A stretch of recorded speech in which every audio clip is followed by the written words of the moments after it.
Welcome to episode 9 of The Dreamer and the Designer. I'm Chris, the designer. And I'm Dana, the dreamer. And we are still going to decompress from our recent rebrand efforts. We are now Pennant Creatives. And we learned a lot through this process about ourselves. And my question for Dana is, what did we learn through this process of rebranding that we can actually bring to our relationships with our clients? Yeah, I think that's something that I processed a lot. Putting yourself through it, I think that I was trying to be conscious of like, this is how it actually feels with a client. And so it was really helpful because myself, we had gone through a couple rebrands with a client in varying degrees, like just maybe like a redesign, maybe not necessarily an entire rebrand. But yeah, so I found it helpful to think through that as we were doing it, but there were certain things that I took away from it.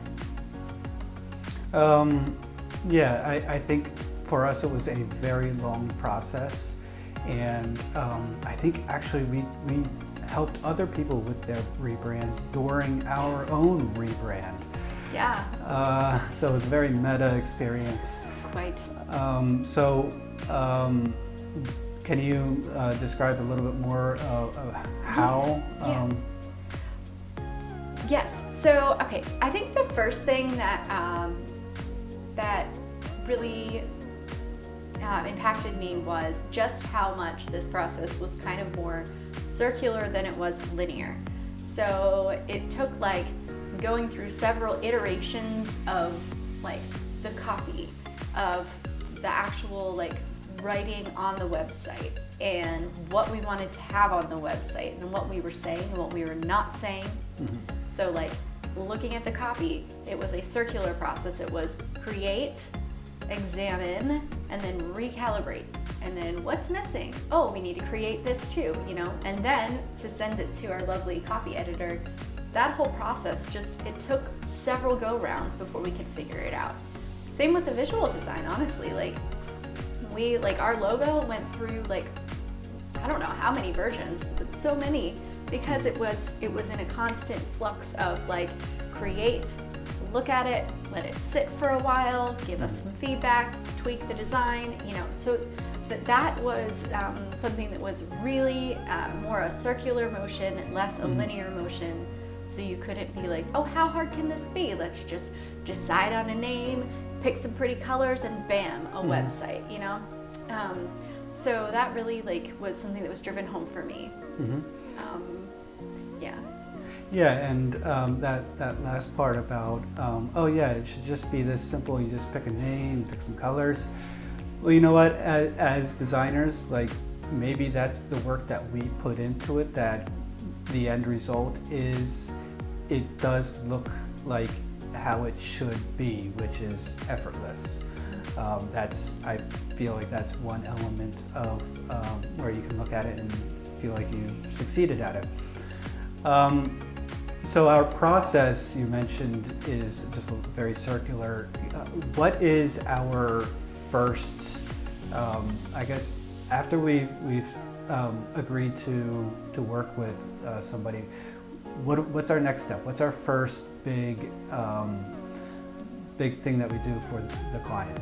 Well, so through this rebranding process, we determined an actual method that we go through. So it's the PEN method. And we blogged about it. I want to talk more about it. And actually, honestly, like it is that process itself as part of our brand is something that I pay really close attention to and is still also very in motion. But basically the first step is curate. So curate means looking at and gathering all of the elements and as much as you can get before you actually look at the building and the creating process. So first step is curate. And then it's collaborate because honestly, like a design or copywriting, within a silo of only one entity is not going to be as rich unless you add all those other perspectives. So curate, collaborate, and then create. And those two steps before are really, really important to lending itself to a process, and even more so in a rebrand, because if you really want to get your brand, if you're switching things up and you're really wanting to align with your target market, you really got to put yourself through the process of doing that several times to make sure that it gets as close as possible to your end result. And I will say as close as possible, because I do think this is really important thing that I learned, which is basically like the rebrand is never this stagnant thing.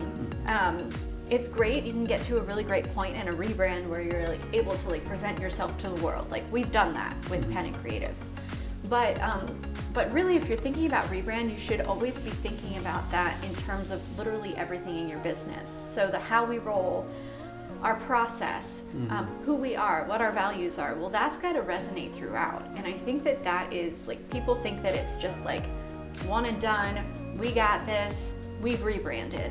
But really, it's about more than just that. And so that's like an ongoing process that you I feel like as a business owner, if you're wanting to resonate and really remain relevant and speaking to your audience, you got to continue to evaluate that as you move forward in your business. I know that we're doing it at Pennant, and it's challenging, but it also I feel like it's also helping us to arrive